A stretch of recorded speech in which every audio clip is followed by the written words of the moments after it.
Well, the big prize from the so-called Team Canada trade mission to China is the multi-billion-dollar nuclear reactor deal with China.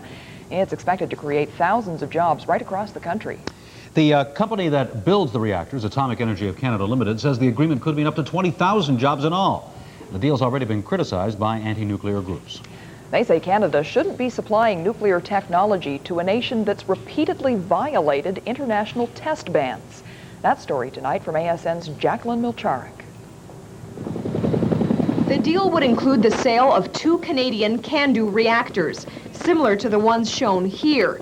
The nuclear power facility is expected to be built south of Shanghai, China.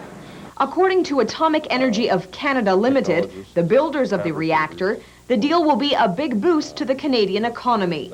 That really comes down to well over 10 to 20,000 jobs.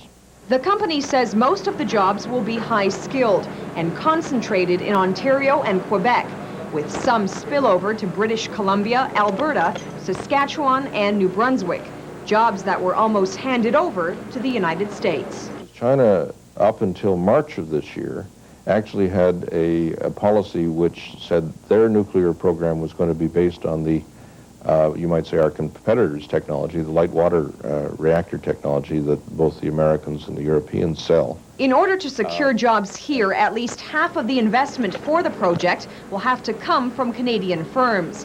The company expects the Chinese to snatch up roughly 1/3 of the total investment by supplying mainly steel and concrete for the project. That would leave most of the specialized jobs for Canadians.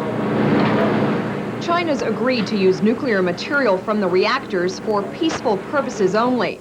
But environmental groups do not believe it, saying China's broken international nuclear test bans.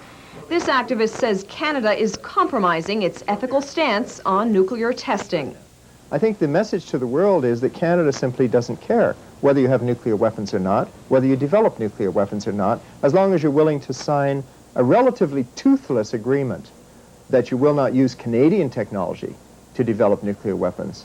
Atomic Energy Canada says China has been a tough customer. It doesn't expect a final deal to be reached until late spring. Jacqueline Milczarek, ISN, Ottawa.